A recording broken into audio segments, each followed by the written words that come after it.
En nuestro programa anterior, amigo oyente, colocamos el fundamento para este magnífico pero breve Salmo 32. La introducción al Salmo era tan larga como el Salmo mismo, pero pensamos que era muy importante y hubo dos cosas a las cuales dirigimos su atención. En primer lugar, que este es un salmo llamado masquil, es decir, un salmo de instrucción. Eso quiere decir que en este salmo David está dando instrucciones para nosotros. Lo segundo que destacamos es que este no es un salmo penitencial, se lo ha clasificado así, pero la oración de confesión de David, su arrepentimiento, se registra ya en el Salmo 51.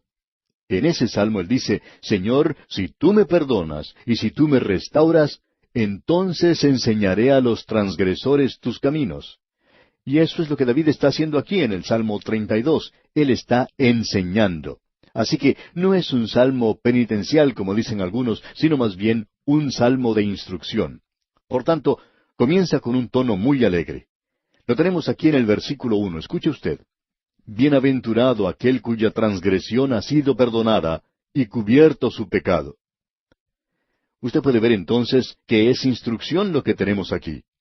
Lo que David está tratando de hacer es contarnos que él ha sido perdonado y que él ha hecho su confesión y que ha recibido perdón, que hubo una restauración completa, que también él encontró refugio en Dios y que se le ha dado un canto de libertad. Todo eso lo encontramos aquí. Él dice, bienaventurado aquel. Ahora esa palabra bienaventurado es nuevamente la palabra feliz. Ya hemos tenido esto mismo antes en el Salmo 1 y con el cual se inicia todo el libro de los Salmos. Bienaventurado el varón, o sea, feliz es el varón. Esa bienaventuranza que vemos en el Salmo 1 es la bienaventuranza que sólo puede disfrutar el hombre perfecto. Créanos, amigo oyente, no sé cómo es usted, pero yo no soy perfecto. Y esto habla en realidad de nuestro Señor Jesucristo, quien fue el hombre perfecto. Bienaventurado el varón que no anduvo, que no permaneció, ni que se ha sentado. Y luego se nos dice qué es lo que hace. En la ley de Jehová está su delicia. Y esa ley nos condena a nosotros. No lo condenaba a él para nada. Ahora, la ley escrita en los mandamientos y ordenanzas no pueden dar al hombre una bienaventuranza. Demanda de él una obediencia perfecta que el hombre nunca puede alcanzar. Y por tanto, están pronunciando una maldición sobre éste. Allá en la epístola a los Gálatas, capítulo 3, versículo 10, dice, Maldito todo aquel que no permaneciere en todas las cosas escritas en el libro de la ley para hacerlas. No existe ningún hombre que pueda honestamente ponerse de pie y decir que él puede cumplir todo esto. Si usted lo puede hacer, entonces le puede decir al Señor Jesucristo que le permita ocupar su trono a la diestra de Dios y que Él tome otro lugar. Usted quiere sentarse a la diestra de Dios porque, según usted, es perfecto. Pues bien, amigo oyente, usted no lo es, y yo tampoco lo soy, pero Él sí lo es. Ahora, eso es una bienaventuranza. Feliz es el hombre. Entonces, ¿qué es lo que tenemos aquí? Bueno, aquí tenemos una bienaventuranza y una felicidad. ¿Pero qué clase es? Pues bien, Cristo murió por nuestros pecados, y en su muerte bendita como sustituto por los pecadores, Él cumplió y satisfizo la justicia de Dios, por lo cual el Dios Santo puede ser un Dios justo y un Salvador. Él puede ser justo y el justificador de todos aquellos que creen en Jesús. Por tanto, cuando tenemos fe en Él, se nos cuenta por justicia. Dice, mas al que no obra, sino cree en aquel que justifica al impío, su fe le es contada por justicia, y es registrado de esa manera. Ahora, de esa manera, miles de creyentes del Antiguo Testamento, comenzando con Abraham y aún antes de él, fueron salvados en anticipación de la obra consumada del Señor Jesucristo. Entonces, nuevamente, ¿qué es lo que aquí tenemos? Tenemos aquí la bendición del hombre cuya transgresión ha sido perdonada. ¿Conoce usted qué clase de felicidad es esa? Tenemos aquí algo maravilloso al comenzar este Salmo 32. Leamos una vez más el versículo 1. Bienaventurado aquel cuya transgresión ha sido perdonada y cubierto su pecado. Cubierto por la sangre de Cristo, amigo oyente. Y en el versículo 2 dice, bienaventurado el hombre a quien Jehová no culpa de iniquidad, y en cuyo espíritu no hay engaño. Él no imputa los pecados, Él no culpa de pecado a aquel pecador que ha confiado en Cristo. Ese pecado fue colocado sobre Cristo, y Él ha sido librado por nuestras ofensas, resucitado para nuestra justificación. Al que no conoció pecado, dice la Escritura, por nosotros lo hizo pecado, para que nosotros fuésemos hechos justicia de Dios en Él. ¡Qué maravilloso es esto! Así es que tenemos aquí a David relatándonos su experiencia. Él trató de ocultar su pecado, él guardó silencio. Escucha aquí lo que dice el versículo 3. Mientras callé, se envejecieron mis huesos en mi gemir todo el día. David se sentó en su trono, miró a su alrededor a todos aquellos que estaban con él, y decía para sí mismo, aquí nadie sabe lo que yo he hecho, nadie sabe sobre mi pecado, lo tengo muy bien escondido. Sin embargo, él admite, mi conciencia me molestaba, y dice que hasta sus propios huesos lo estaban molestando. Comenzó a perder peso, y sus amigos comenzaron a sentirse un poco incómodos con él.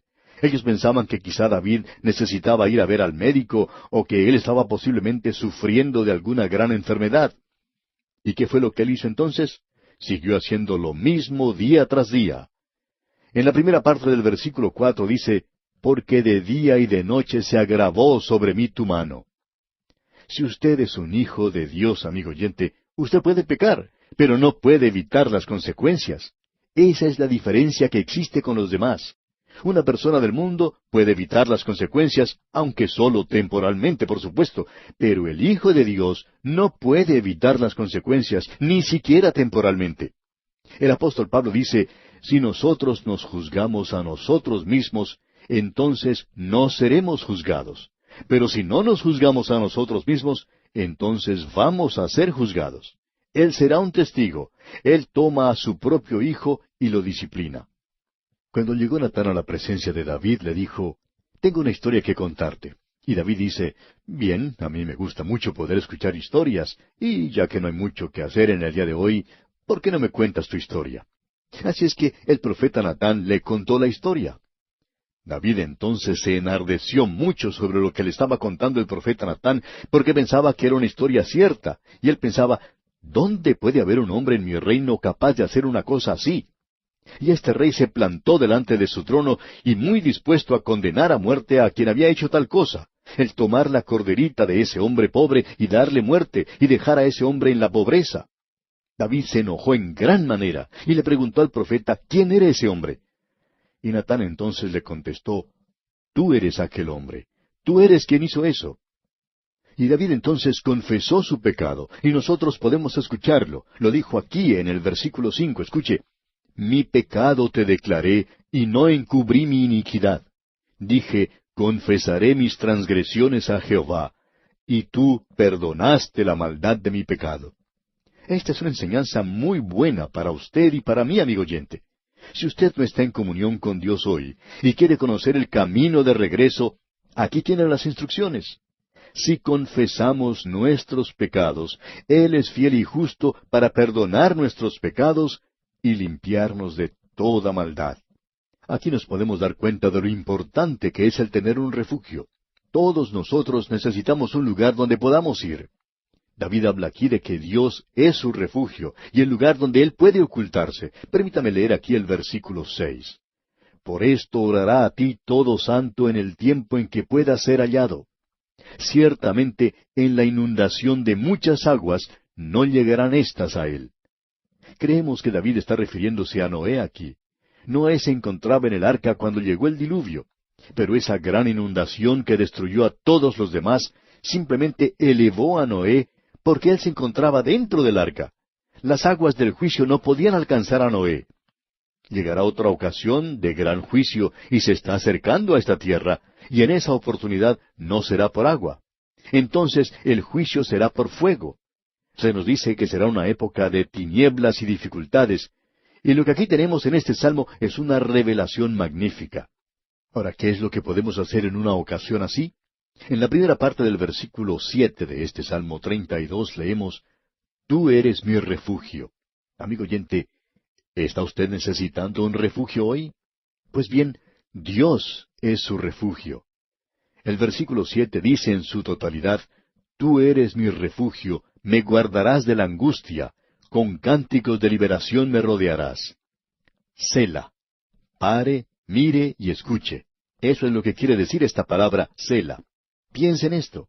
Esa palabra indica un descanso musical, y nos imaginamos que aquí la orquesta no interpretaba música alguna y que el coro tampoco cantaba nada.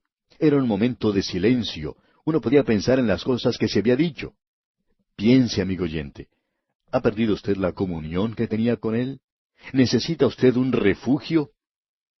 Ahora David dice aquí en el versículo 8, te haré entender y te enseñaré el camino en que debes andar. Sobre ti fijaré mis ojos. Para que Él pueda fijar sus ojos en nosotros, amigo oyente, tenemos que andar cerca del Señor. Hay algunas frases en la Biblia que quizá parezcan un poco humorísticas, y en el versículo 9 leemos, no seáis como el caballo, o como el mulo sin entendimiento, que han de ser sujetados con cabestro y con freno, porque si no, no se acercan a ti. Esto es algo cómico, ¿verdad? Y este versículo nos enseña algo de la providencia de Dios.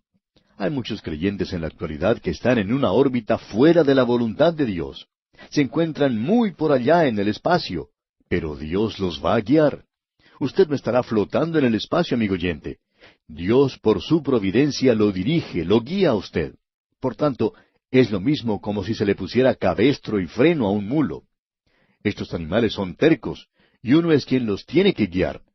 Es como ese hombre que en cierta ocasión tuvo que salir con su mulo a llevar carga a un lugar, y antes de comenzar el viaje tomó un palo y le dio un golpe en la cabeza al animal. Alguien le preguntó por qué había hecho eso, y él le contestó, para que me preste atención. Amigo oyente, nosotros por lo general somos así. Y la Escritura utiliza la expresión de que no seamos como estos animales, que permitamos que Dios nos instruya, y necesitamos esa clase de instrucción. El Salmo finaliza en una nota de triunfo. Leamos el versículo 11.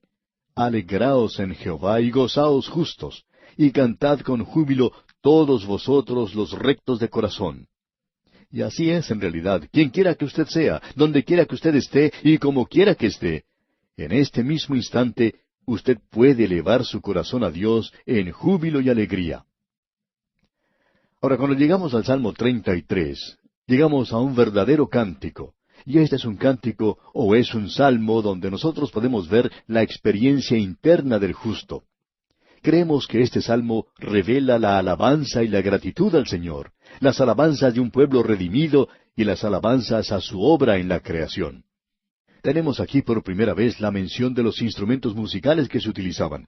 Lo hemos tenido antes en la introducción al salmo, pero aquí está dentro del mismo salmo y lo podemos leer allí.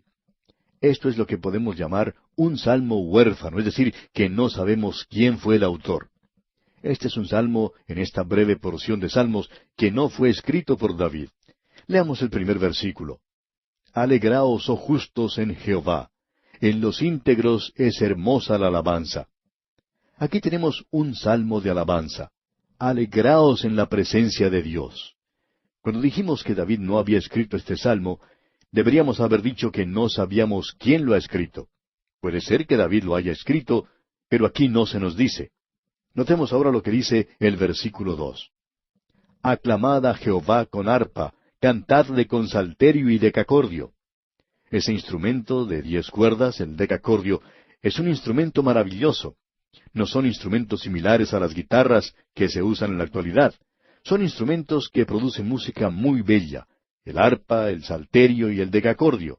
Ahora, en la primera parte del versículo 3 dice, cantadle cántico nuevo. ¿Y cuál es ese cántico nuevo? Esto es algo de lo cual nos gustaría hablar mucho, pero no tenemos demasiado tiempo para hacerlo. Sin embargo, debemos decir que hay varios salmos que hablan de un cántico nuevo, un cántico que será en el futuro. Yo pienso que cuando lleguemos al tiempo del cántico nuevo, también habrá un nuevo cantor. Voy a tener un cuerpo nuevo y entonces pienso que, bueno, sí, seré capaz de cantar. Quiero hacer eso. Espero que el Señor me permita cantar en el cielo. En Apocalipsis capítulo 5, versículo 9 leemos, y cantaban un nuevo cántico, diciendo, Digno eres de tomar el libro y de abrir sus sellos, porque tú fuiste inmolado, y con tu sangre nos has redimido para Dios de todo linaje y lengua y pueblo y nación. Ese cántico aquí es un canto de alabanza a Dios, quien es el Creador y quien nos ha dado a nosotros su palabra. Pero habrá un nuevo cántico en el cielo, y lo vamos a cantar porque Él es nuestro Redentor. También podemos leer allá en Apocalipsis capítulo 14, versículo 3, y cantaban un cántico nuevo delante del trono. Así es que habrá un cántico nuevo y tendremos nuevos cantores entonces. Estoy seguro que nosotros, los que no podemos cantar tan bien ahora, podremos cantar entonces. Ahora, en el versículo 3 de este Salmo 33 leemos, Cantadle cántico nuevo, hacedlo bien tañendo con júbilo. Amigo oyente, estamos convencidos que si vamos a cantar, tenemos que hacerlo bien, antes de presentarnos ante un grupo de personas. La música en la iglesia se encuentra en muy mal estado en la actualidad. Hemos tenido la oportunidad de visitar algunas iglesias y pensamos que hay muchas personas que en realidad no deberían estar cantando. Lo segundo que debemos decir es que opinamos que este debe ser un don de Dios. Eso no quiere decir que uno tiene que ser un cantante profesional, sino que tiene que estar bien seguro que lo que está haciendo es para provecho y edificación de la iglesia. Si no es así, entonces no debería realizarse porque hay muchos que tratan de alcanzar ciertas notas cuando ni siquiera son capaces de mantener la misma melodía. Miremos ahora lo que nos dice este salmo al seguir en su lectura. Hemos leído que tiene un cántico para cantar, y en el versículo 4 se nos dice, Porque recta es la palabra de Jehová, y toda su obra es hecha con fidelidad. Tenemos la palabra de Dios y también las obras de Dios, las obras de su creación. Quisiéramos que usted note lo que dice el versículo 6, porque aquí tenemos un versículo maravilloso. ¿Quiere usted saber cómo creó Dios los cielos y la tierra? Muy bien, este versículo le dirá a usted cómo. Quizá usted no sepa más acerca de esto después de haber leído, pero por lo menos sabrá cómo Dios lo hizo. Escuche esto, leamos el versículo 6. Por la palabra de Jehová fueron hechos los cielos, y todo el ejército de ellos por el aliento de su boca. ¿Se da cuenta, amigo oyente? La palabra de Dios es poderosa. Quizá uno no pueda ver que un cantante, al ejecutar cierta nota, puede llegar a quebrar una copa de cristal. Pero Dios utiliza su voz no para destruir, sino para crear. Y por la palabra de Dios fue creado este universo en el cual nos encontramos. Él dijo, hágase la luz. Y usted sabe que hay poder en la luz. Hay fuerza eléctrica, fuerza electrónica, toda clase de fuerzas. ¿Y sabe usted cómo llegó a realizarse todo eso? Bueno, Dios habló. Estaba en su palabra. ¿Sabe ahora algo más de lo que antes sabía? Yo no, pero sé que Dios lo hizo, y eso es lo importante. Aquí Él nos dice cómo lo hizo. Veamos ahora lo que nos dice el versículo 10 de este Salmo 33. Jehová hace nulo el consejo de las naciones y frustra las maquinaciones de los pueblos. ¿Cómo nos agradaría poner este versículo allá en la sala central de las Naciones Unidas, en lugar de lo que ellos tienen allí en la actualidad? Ellos tienen allí algo equivocado. Eso de forjar espadas en arados, porque no están forjando muchas cosas allí. Lo único que allí están haciendo es luchar unos contra otros, y no están cambiando las espadas por los arados. Esto sería algo muy bueno. Jehová hace nulo el consejo de las naciones. Podemos observar lo que ocurrió en el pasado, la Liga de las Naciones. ¿Se acuerda de eso? Y antes de la Liga de las Naciones, la Conferencia de Paz de La Haya. Todo eso terminó en la nada. ¿Quiere que le diga una cosa? Y sé que alguien nos va a criticar por esto, pero las Naciones Unidas están encaminadas en la misma dirección, porque han dejado a Dios de lado. Continuando en este estudio, tenemos un gran versículo, y me gustaría ponerlo en la presidencia misma, para que lo pueda leer el presidente de cualquier nación, y que también lo puedan observar los miembros del Congreso de cada nación. Leamos el versículo 12 en su primera parte. Bienaventurada la nación cuyo Dios es Jehová. Eso debería ser colocado allí, porque no se le ve en ninguna parte hoy. Notemos ahora lo que dice el versículo 13. Desde los cielos miró Jehová, vio a todos los hijos de los hombres. Él lo puede ver a usted, amigo oyente. Y luego en el versículo 16 dice, el rey no se salva por la multitud del ejército, ni escapa el valiente por la mucha fuerza. Napoleón había dicho que Dios estaba del lado del ejército más grande, pero él mismo demostró que estaba equivocado porque en la batalla de Waterloo, Napoleón, usted recuerda, tenía el ejército más grande, sin embargo, salió derrotado. Dios tampoco se encuentra del lado de aquel que tiene la bomba más potente de ninguna manera. Notemos ahora en la continuación de este salmo que en el versículo 18 podemos leer, He aquí el ojo de Jehová sobre los que le temen, sobre los que esperan en su misericordia. Y qué maravilloso es esto, amigo oyente. Y pasando al versículo 21 leemos, Por tanto, en él se alegrará nuestro corazón, porque en su santo nombre hemos confiado. Quisiéramos hacer una sugerencia antes de finalizar este programa. ¿Por qué no se satura usted completamente en los salmos? Vamos a decir algo que quizá no sea muy agradable, sin embargo, lo vamos a decir. En lugar de correr de un lado para otro, amigo oyente, de una conferencia donde le dicen a usted de algunos métodos nuevos para hacer que la escuela dominical marche mejor, o en cuanto a la iglesia, y de hacer esto o aquello, en lugar de hacer eso, ¿por qué no se queda usted en casa y lee este libro de los Salmos? Usted puede empaparse de tal manera en la palabra de Dios que le traerá consuelo a su corazón y puede así resolver el 99% de todos los problemas que usted tenga en la actualidad y de los que también se hacen presente en la marcha de la iglesia. Esta es una parte muy rica de la palabra de Dios. Y cómo necesitamos saturarnos de esta sección en particular de la palabra de Dios. Y llegará a tener mucho más significado para nosotros. Y puede formar parte de nuestras vidas. Puede ser convertido en algo de mucho valor en el presente. Puede permitir que estos salmos se conviertan en algo que llene la necesidad más básica que usted tenga en su vida. Amigo oyente, sumérjase usted en esta sección, empápese de ella, y como hemos dicho, notará y sentirá el consuelo y la bendición que ella proporciona a su vida. Hágalo usted hoy. Y aquí vamos a detenernos por esta ocasión.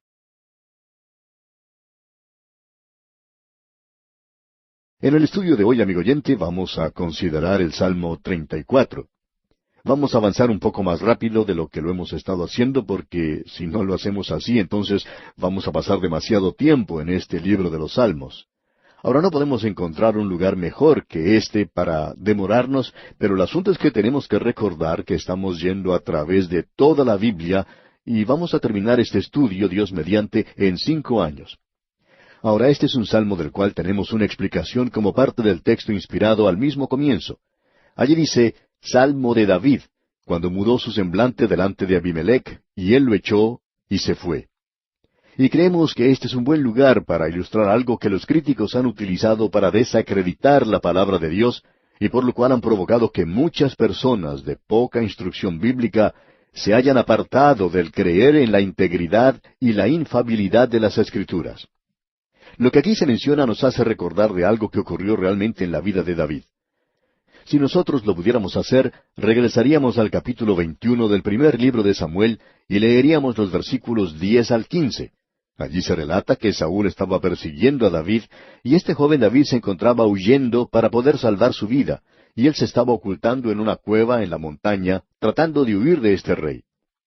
Él se encontraba en esa región desértica, cerca del Mar Muerto, y no hay muchos que pueden sobrevivir en esa zona. Si usted puede visitar ese lugar, se dará cuenta que ese no es un lugar para que uno ande por allí por sí solo. David sabía eso, y él pudo sobrevivir en ese lugar desértico. Él fue capaz de ocultarse de Saúl. David se cansó mucho de este tipo de vida, y su fe se hizo muy débil y muy tenue, y finalmente pensó, bueno, yo voy a ser destruido. Y entonces se dirigió a la tierra de los filisteos, él penetró en esa zona hacia el oeste. Así es que David llegó al lugar de los filisteos, y el rey de ellos lo recibió, pero alrededor de ese rey se encontraban aquellos que le decían, cuidado, David no es tu amigo. Tú tienes que recordar que en su tierra la gente decía, Saúl mató a sus 1000 y David a sus 10,000. Y recuerda también que él fue quien mató a nuestro gigante, y queremos decirte que cuando él mató a Goliat, él destruyó muchas de nuestras defensas. Él no es nuestro amigo. Así es que David vio que se encontraba en un gran peligro, y él fingió haberse vuelto loco, y actuaba de una manera que era completamente demente. En aquellos días la gente tenía cierta superstición acerca de la demencia. Uno no destruía a los locos, sino que los echaba del lugar, y esa es la razón por la cual uno encuentra a personas como ese hombre que se menciona ya en el Nuevo Testamento, que se encontraba entre las tumbas y que era endemoniado, lo trataban como si estuviera loco. Y David entonces fingió estar loco, y esa fue la única forma por la cual él pudo salvar su vida. En esa oportunidad Dios lo libró, y él regresó a su tierra, ocultándose en la cueva de Adulam, y pensamos que al hallarse en la seguridad de esa cueva, David dijo, yo debería haber confiado en Dios. Y este salmo entonces es producto de esa situación. Ahora, si nosotros leemos la información que tenemos, nos daremos cuenta que allí dice que el rey se llamaba Aquis, y aquí se nos dice que era Abimelech. En esto se basan los críticos para decir que esta declaración es muy obvia y que este no es un salmo inspirado de David. Dicen una cosa y otra y que aquí tenemos un error en la Biblia.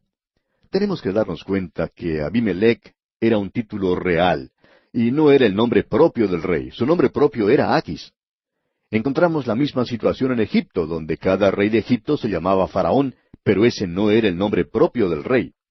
Toda la gente lo llamaba Faraón, y lo mismo ocurría entre los amalecitas, donde cada gobernante se llamaba Agag. Este era un título real como Faraón y como César entre los romanos. Cada uno de ellos tenía su propio nombre, así es que en este salmo, como ya hemos dicho, los críticos tratan de tomar ventaja en una cosa como esta, y lo único que hacen es confundir a los jóvenes y a aquellos que están recién aprendiendo algo. Un joven dijo en cierta ocasión, yo creo en la inspiración de las Escrituras, pero aquí encuentro un error. Bueno, no es ningún error, sino que es falta de conocimiento de nuestra parte.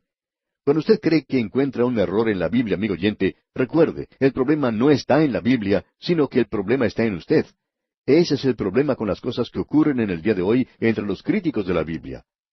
Tenemos entonces que David escribe este salmo y dice en la primera parte del versículo 1, bendeciré a Jehová en todo tiempo. Cuando usted está en dificultades, cuando usted está desanimado, cuando usted está derrotado, y así es como se encontraba David, uno comienza a sentirse muy decaído, muy desanimado. Él estaba corriendo, corriendo, corriendo, y parecía que esto nunca llegaría a un fin. Y él comienza a desanimarse. Él pensaba, quizá alguno de estos días alguien me mate. Pero ahora dice aquí en el versículo 1, escuche usted, bendeciré a Jehová en todo tiempo, su alabanza estará de continuo en mi boca. Amigo oyente, yo por lo general no tengo ningún problema en alabar a Dios en un día hermoso, en un día cuando brilla el sol, cuando las cosas están saliendo a mi manera. Pero es muy diferente cuando las cosas están saliendo difíciles para mí. Pero escuche lo que David dice aquí en los 2 primeros versículos de este Salmo 34. Bendeciré a Jehová en todo tiempo, su alabanza estará de continuo en mi boca. En Jehová se gloriará mi alma, lo oirán los mansos y se alegrarán. Escucha ahora lo que él dice en el versículo 3. Es una declaración muy importante. Engrandeced a Jehová conmigo y exaltemos aún a su nombre. Habíamos pensado poner este versículo en el membrete de A través de la Biblia. Nos gusta que usted se una a nosotros en exaltar el nombre del Señor, porque encontraremos en uno de los salmos que la palabra de Dios y el nombre de Dios son casi lo mismo. Los dos son importantes. Nosotros queremos esparcir la palabra de Dios porque engrandece al Señor. A mí me gusta decir con el salmista aquí en el versículo 3, engrandeced a Jehová conmigo y exaltemos aún a su nombre, esparciendo la palabra de Dios en el presente. Ahora David dice en el versículo 4, busqué a Jehová y él me oyó y me libró de todos mis temores. En los primeros 3 versículos, David no tiene otra cosa sino alabanzas. Y aquí tenemos un coro de aleluya. Ahora él da la causa, la razón de su alabanza. Leamos otra vez el versículo 4. Busqué a Jehová, y él me oyó, y me libró de todos mis temores. ¡Qué maravilloso! Veamos ahora el versículo 5. Los que miraron a él fueron alumbrados, y sus rostros no fueron avergonzados. Cuando uno mira al Señor, la senda se ilumina. Sigamos ahora con el versículo 6. Este pobre clamó y le oyó Jehová, y lo libró de todas sus angustias. ¿Puede usted, amigo oyente, decir eso hoy? Yo le agradezco a Dios por la forma en que Él me ha guiado. Y estoy seguro que usted también lo puede hacer, amigo oyente. Ahora el versículo 7 dice, el ángel de Jehová acampa alrededor de los que le temen y los defiende. Esa es la primera mención que tenemos de los ángeles del Señor.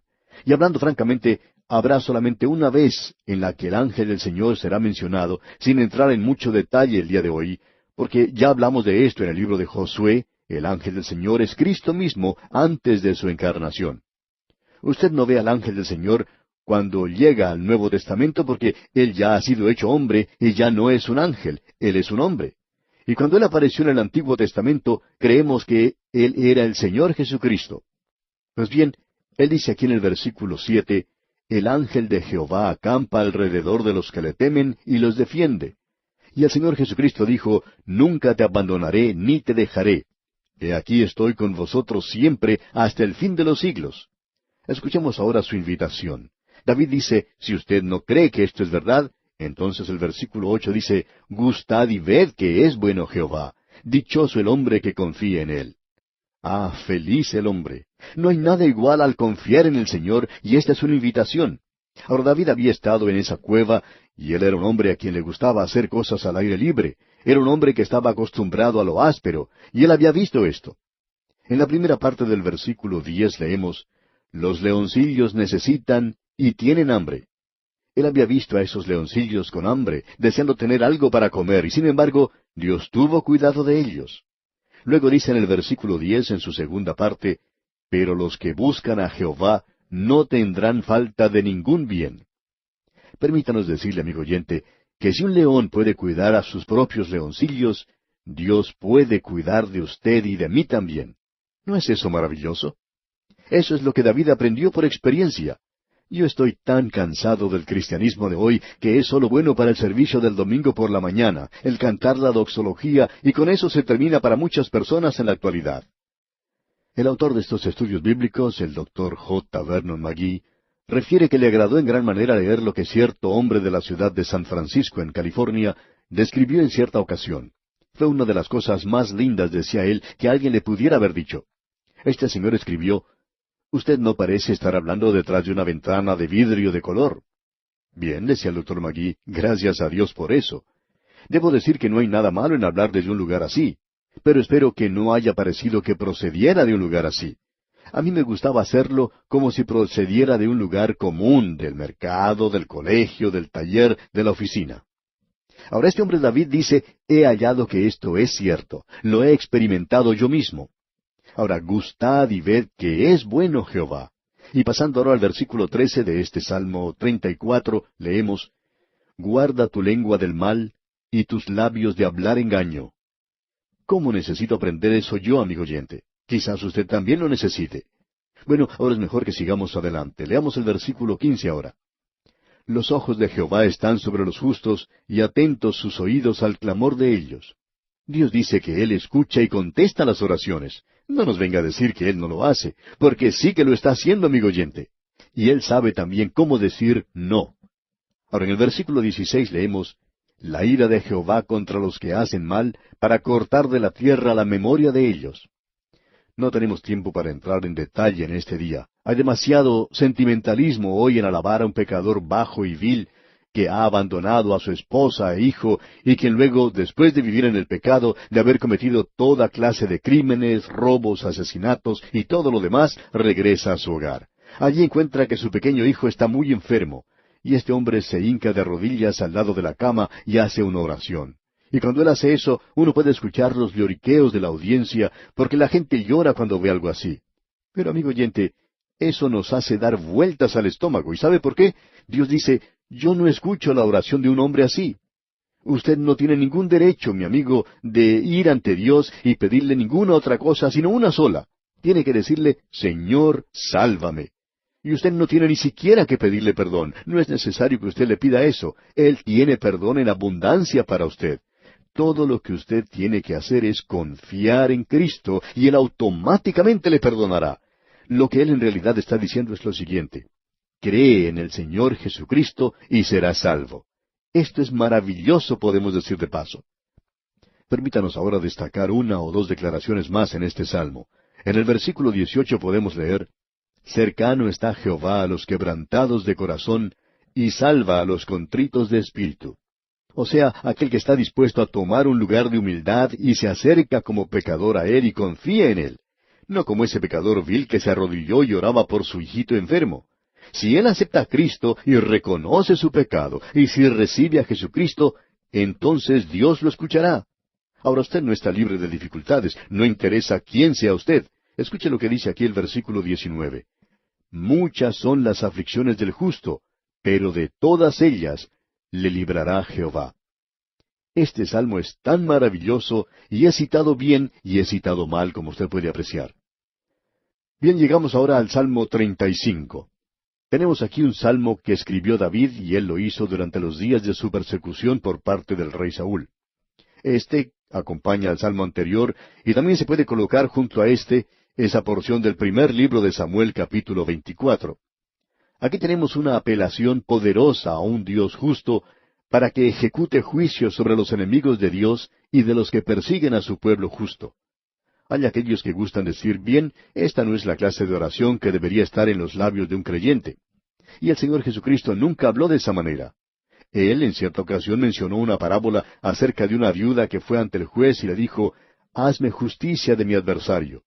Ese juez se demoró mucho en hacerlo, pero finalmente lo hizo. El Señor Jesucristo dijo, ¿ustedes creen que Dios se tardará en responderles que no tiene corazón como este juez? No, Dios tiene gracia, es maravilloso. Y luego el apóstol Pablo nos dice, no os venguéis vosotros mismos, poned todas las cosas en las manos del Señor. Mía es la venganza, dice el Señor, yo pagaré. Usted y yo, amigo oyente, no tenemos que tomar venganza en la actualidad. Tenemos que poner estas cosas en las manos de Dios. Eso es algo de lo que Él se ocupa. Y amigo oyente, Él va a hacer las cosas mucho mejor de lo que usted o yo pudiéramos hacerlas. Hablando honradamente, debo decir que yo he entregado a varias personas al Señor en situaciones así. Ahora, si yo lo hubiera hecho a mi manera, pues le hubiera dado un buen golpe en la nariz, eso lo digo honradamente. Pero el Señor me dice, no lo vayas a golpear en la nariz, porque entonces tú estarás haciendo mal. Tú debes confiar en mí. Mía es la venganza, yo pagaré, dice el Señor. Simplemente debemos poner esto en las manos del Señor, y yo creo que el Señor lo castigará. Debemos decir de paso, amigo oyente, que necesitamos aprender a andar en su camino. Tal vez usted piensa que esto está fuera de orden. Nosotros creemos que posiblemente usted y yo somos los que estemos fuera de orden. Este es un gran salmo y vamos a tomar algunas partes que son muy destacadas en este salmo imprecatorio.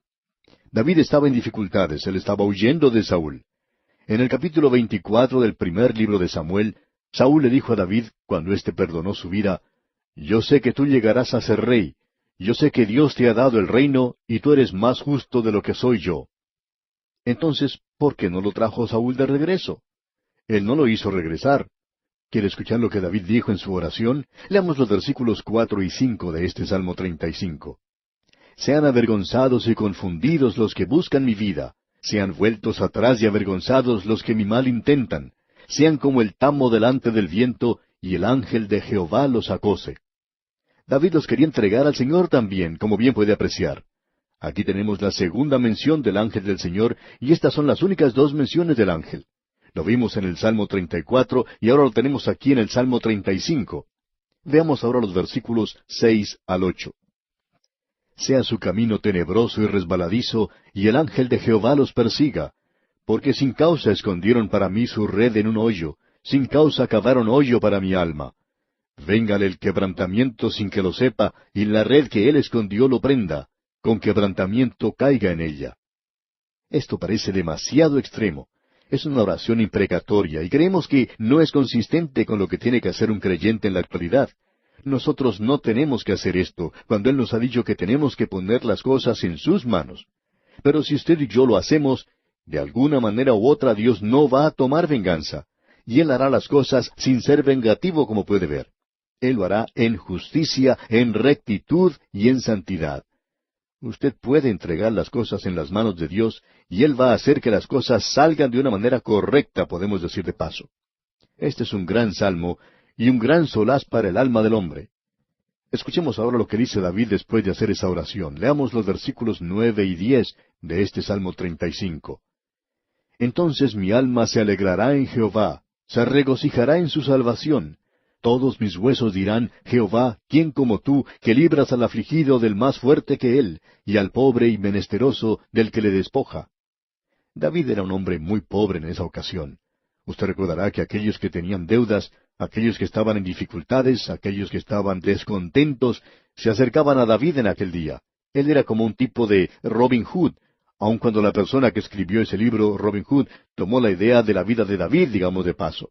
Y fue en esa ocasión cuando David comenzó a formar su ejército, pero es simplemente un muchacho pobre huyendo del rey al que tenemos aquí. Y luego se nos dice algo muy interesante. Pasemos al versículo 16. Como lisonjeros, escarnecedores y truhanes, crujieron contra mí sus dientes. Ellos no solo hicieron eso, sino que se burlaron de David. Ahora esta clase de gente era como los bufones de la corte. Ellos eran contratados para que divirtieran a los huéspedes en algún banquete. Y ellos entraban y eran bastante hipócritas en la forma en que actuaban. Y esta gente llegaba y se burlaba de David por haber huido, por estarse ocultando del rey y por no luchar contra él. Ellos decían que él podía derrotar al gran gigante Goliat, pero que ahora le temía al rey Saúl.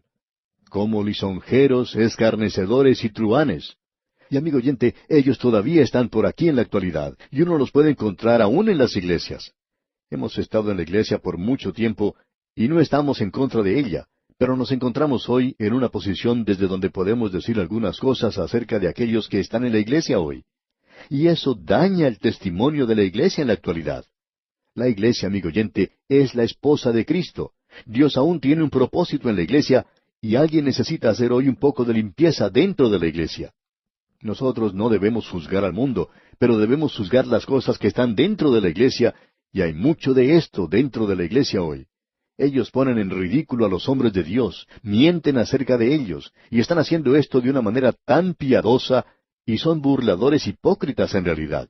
Son los bufones en la corte de Dios hoy, ridiculizando a los hombres de Dios. Y eso es verdad. Este es un gran salmo, debemos añadir. Y pasamos ahora al Salmo 36, y no vamos a entrar en muchos detalles en este, ya que aquí tenemos en el mismo comienzo del Salmo que se nos presenta un cuadro de los malvados. Y vemos que tendremos que esperar hasta nuestro próximo programa para poder tratar esto. Uno aquí puede apreciar un cuadro del corazón humano. Todos nosotros tenemos un corazón malvado. Usted quizá no quiera creer esto, pero todos tenemos un corazón malvado. Y vamos a observar ese corazón en nuestro próximo programa al leer este Salmo 36, porque aquí se nos dice en el primer versículo, escuche usted, la iniquidad del impío me dice al corazón, no hay temor de Dios delante de sus ojos. Lo que está diciendo es esto, la maldad habla al malvado en lo íntimo del corazón. ¿Qué es esto de la maldad del malvado? Amigo oyente, esa es la vieja naturaleza que usted y yo tenemos, la naturaleza adámica, esa naturaleza pecaminosa, la carne que está en todos nosotros. El Señor Jesucristo ya había dicho, lo que sale del corazón del hombre. En el Antiguo Testamento Jeremías dice, engañoso es el corazón más que todas las cosas y perverso. Debemos decir, amigo oyente, que todos tenemos problemas del corazón y que Dios tiene el remedio para los problemas que nos aquejan. Pero vamos a tener que esperar hasta nuestro próximo programa para ver esto. Por hoy vamos a detenernos aquí.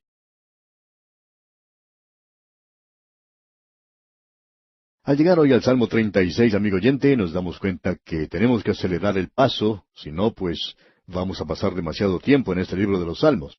Ahora no podemos encontrar un lugar mejor que el estar aquí en los Salmos, como dijimos antes, pero por favor no nos vaya a entender mal. Nunca habrá tiempo suficiente para quedarse y considerar las riquezas inagotables contenidas en alguna porción de las Sagradas Escrituras. Y en realidad quisiéramos quedar más tiempo aquí, pero después de todo el autobús bíblico debe continuar su marcha, ¿no le parece? Pues bien, en el Salmo 36 encontramos un cuadro de los malvados. David es el autor de este salmo. David comienza diciendo lo siguiente, aquí en el versículo 1.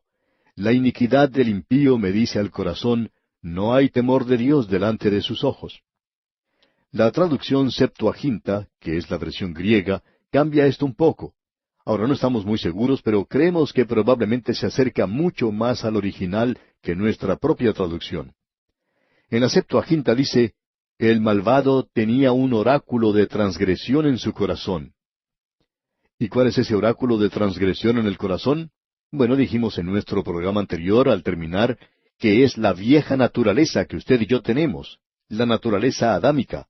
Y el Señor Jesucristo dijo allá en el Evangelio según San Mateo capítulo 15 versículo 19, porque del corazón salen los malos pensamientos, los homicidios, los adulterios, las fornicaciones, los hurtos, los falsos testimonios, las blasfemias. Es una progenie repugnante lo que sale del corazón humano.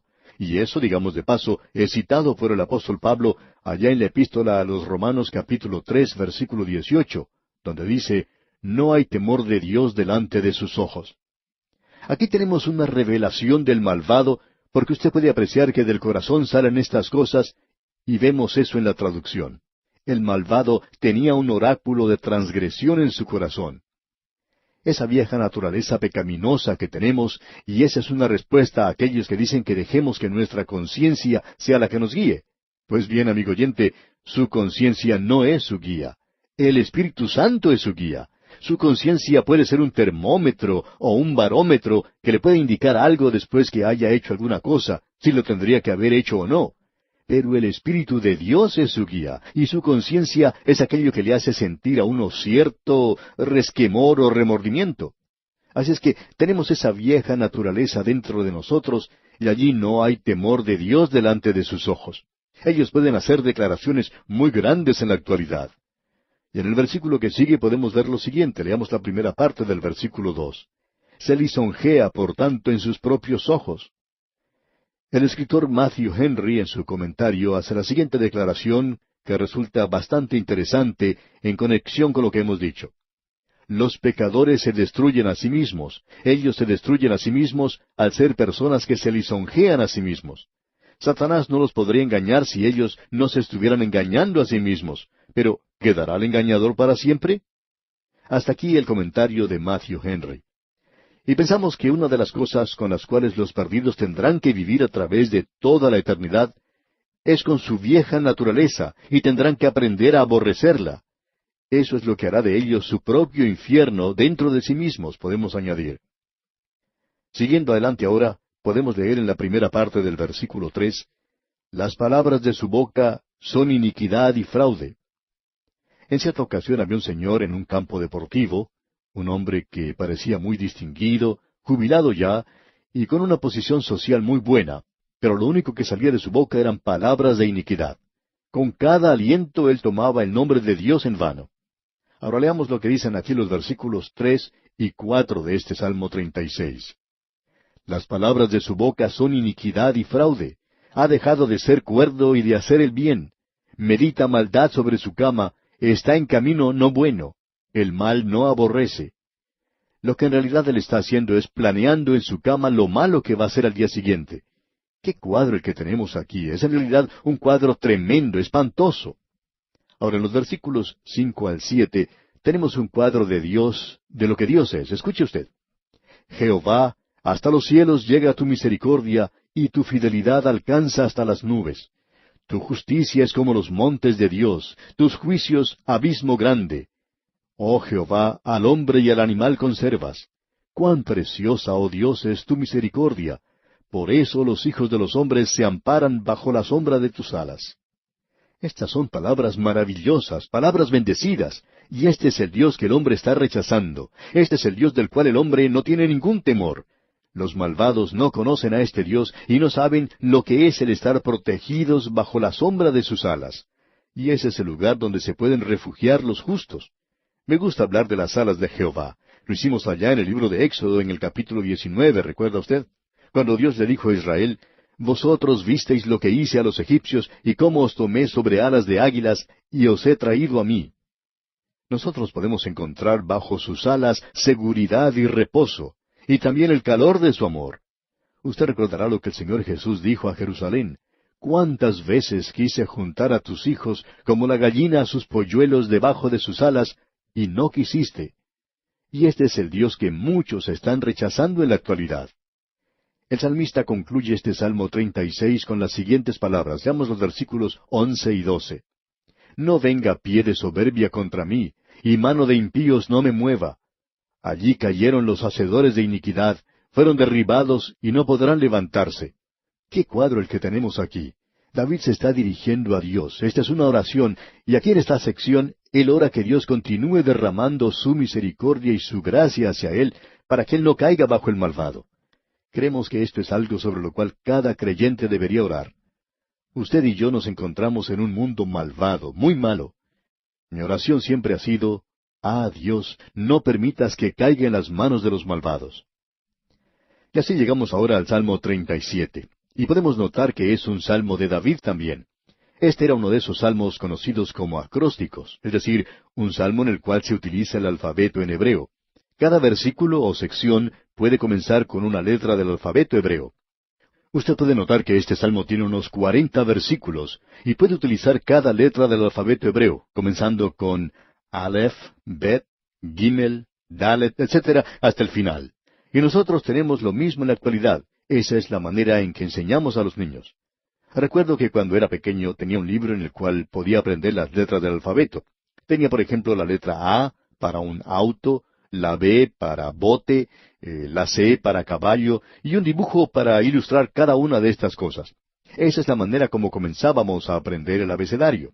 Pues bien, eso es lo que uno tiene aquí en este salmo, y es un salmo que ha sido de una gran bendición al pueblo de Dios a través de las edades, y muy a menudo se aplica erróneamente. Notemos lo que dicen los versículos 1 y 2, los primeros dos versículos. No te impacientes a causa de los malignos, ni tengas envidia de los que hacen iniquidad, porque como hierba serán pronto cortados, y como la hierba verde se secarán. Esto es algo que aparentemente molestaba a David mucho, y también lo encontraremos más adelante mencionado por otro salmista en el Salmo 73, un salmo de Asaf. Él tuvo que enfrentar este problema tan perplejo, digamos de paso. La razón que uno halla aquí, y especialmente en el Antiguo Testamento, es que Dios prometía a los creyentes en ese entonces prosperidad material. Él no ha prometido eso a los creyentes en la actualidad. Nuestra esperanza no se encuentra en esta tierra. La esperanza de Israel estaba en esta tierra. Por tanto, cuando el hombre de aquel entonces, de aquel día, miraba a su alrededor y observaba que los malvados prosperaban, podía ver que un hombre malo recogía una gran cosecha de sus campos, que la lluvia caía sobre su sembrado, y más adelante uno podía ver que el hombre justo estaba pasando por serias dificultades. Y eso era bastante difícil para el hombre de Dios, comprender lo que estaba ocurriendo. David observaba eso y él llegó a la misma conclusión a la que llegó Asaf. Y usted puede apreciar eso si lee el Salmo 73, pero no lo vamos a hacer en esta oportunidad. Pero Asaf dijo que él vio lo que ocurriría al final, que los malvados serían cortados, y aquí se nos dice que a ellos les pasará lo que les sucede a la hierba. Hace muchos años atrás, había personas que se preguntaban por qué Dios permitía a Hitler hacer lo que estaba haciendo. Él casi triunfa en la Segunda Guerra Mundial. ¿Por qué permite Dios que aparezcan personas así? Pero hoy nos podemos preguntar, ¿dónde están esas personas en el presente? Simplemente tenemos que darle tiempo a Dios. Él tratará con ellos. Lo que uno necesita considerar es el final de los malvados. Aquí Él nos está diciendo lo que tenemos que hacer si esto es un problema que nos molesta. Hay varias cosas que uno puede hacer si quiere resolver este problema. Leamos el versículo 3 ahora. Confía en Jehová y haz el bien, y habitarás en la tierra, y te apacentarás de la verdad. Esta es una promesa al pueblo terrenal de Dios. Dios le dice a ellos, ustedes no necesitan preocuparse en cuanto al malvado. Confíen en el Señor y Él les cuidará. Luego en el versículo 4 leemos, deleítate a sí mismo en Jehová, y Él te concederá las peticiones de tu corazón. Amigo oyente, eso es para ellos, y lo es también para nosotros en el presente. Ahora, yo no sé si Él le va a dar algo a usted que sea material. Tampoco estoy seguro de que Él lo bendecirá en sus negocios. Pero debo decir lo siguiente, Él ya lo ha bendecido a usted con bendiciones espirituales, y Él permitirá que le lleguen a usted lluvias de bendiciones espirituales tan grandes como las que pueda soportar. ¿Y qué es lo que tenemos que hacer entonces? Bueno, aquí dice, deleítate a sí mismo en Jehová. Eso es lo que debemos hacer. Y en el versículo 5 encontramos algo más. Encomienda a Jehová tu camino y confía en Él, y Él hará. Hay muchos creyentes en la actualidad que están criticando, están hallando faltas con Dios, amigo oyente. Ellos no han encomendado su camino al Señor. Aquí dice, confía en Él, y Él hará. Dele tiempo a Dios, amigo oyente. Él obrará las cosas en su vida. Dios es bueno. Usted sabe que los perdidos tienen la idea de que Dios es terrible. Usted puede observar los ídolos que ellos tienen. Son espantosos. Y hay muchas personas en la actualidad, algunos creyentes, que no creen que Dios es muy bueno, que es una especie de tirano, de villano. Él no se volverá contra usted, amigo oyente. Él nunca hará eso. Él es su amigo. Él le ama y quiere salvarle. Pero usted tiene que encomendar su camino a Él. Usted puede darse cuenta de eso. Bien, eso no es todo. En la primera parte del versículo 7 de este Salmo 37 leemos, «Guarda silencio ante Jehová y espera en Él». Simplemente descanse en el Señor. Qué maravilloso es poder descansar en Él. En la segunda parte del versículo 7 leemos, «No te alteres con motivo del que prospera en su camino, por el hombre que hace maldades». No permita que eso le moleste a usted en nada, amigo oyente. Luego en el versículo 8 dice, «Deja la ira y desecha el enojo».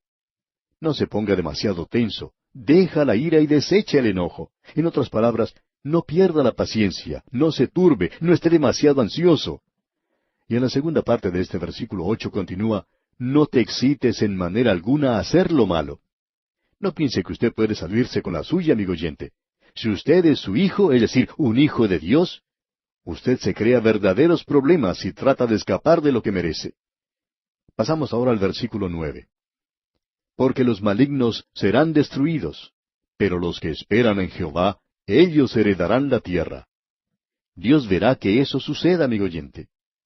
Luego en la primera parte del versículo 11 leemos, «Pero los mansos heredarán la tierra». Eso es lo que Dios está diciendo. Dios va a colocar a su pueblo en esta tierra algún día. En cierta ocasión un predicador hizo la siguiente declaración, «Dios va a salvar a tanta gente que no habrá suficiente lugar para ellos en este planeta, así es que Él tiene que tener al cielo para poner allí a aquellos que sobran». Creemos que eso es lo que quiso decir este hombre. Bueno, no creemos que él usó el término sobran, pero permítanos decirle, amigo oyente, que el cielo no ha sido preparado para recibir lo que sobra, sino que es para la iglesia. Y que aquí habrá en esta tierra gente terrenal. Notemos ahora lo que dice el versículo 14 de este Salmo 37. «Los impíos desenvainan espada». La Escritura deja bien en claro que si uno desenvaina la espada, uno también perecerá de la misma manera. Ahora en el versículo 16 leemos, «Mejor es lo poco del justo que las riquezas de muchos pecadores». Cuando uno puede viajar y visitar los hogares de los creyentes, uno puede entrar a los hogares de los ricos y también al de los pobres, y ha sido nuestra experiencia que los santos, los creyentes más felices, son aquellos que no tienen muchas posesiones materiales en este mundo. Dios tiene cuidado de esas cosas. Ahora hay algo que debemos notar aquí en el versículo 20. «Mas los impíos perecerán». Usted debe permitir que Dios se haga cargo de eso. Él está obrando en eso, y Él será quien trate con eso. En el versículo 23 dice, «Por Jehová son ordenados los pasos del hombre». Es decir, son establecidos por Él, por Jehová, por el Señor, sobre un fundamento que vemos como una roca, y esa roca es Cristo. En la segunda parte de este versículo 23 dice, «Y Él aprueba su camino». ¿Está el Señor aprobando su camino hoy, amigo oyente? Él podía señalar a Job, y Job no era de ninguna manera perfecto, como hemos podido ver cuando estudiamos su libro. Sin embargo, Dios aprobó a Job. Pasemos ahora al versículo 29 de este Salmo 37. «Los justos heredarán la tierra y vivirán para siempre sobre ella». Dios está cumpliendo su promesa a Abraham y a los hijos de Israel. Él les había prometido bendiciones terrenales. Él no prometió eso para usted ni para mí. Nosotros somos bendecidos con toda clase de bendiciones espirituales. Usted va a llegar a confundirse si trata de decir que Dios ha prometido eso para usted. Hay algunas personas que son bendecidas así. Hay algunos creyentes que están siendo bendecidos con cosas materiales. Debemos decir que eso es un excedente que usted recibe, que es una bendición agregada. Y si Dios lo ha bendecido a usted de esa manera, usted tiene una tremenda responsabilidad. Sentimos pena por algunos de los ricos porque ellos no están utilizando el dinero de la manera en que debieran estar utilizándolo para Dios en el presente.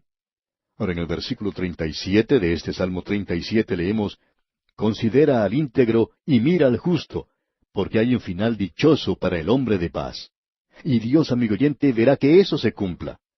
El versículo siguiente, el versículo 38, dice, «Mas los transgresores serán todos a una destruidos». La posteridad de los impíos será extinguida.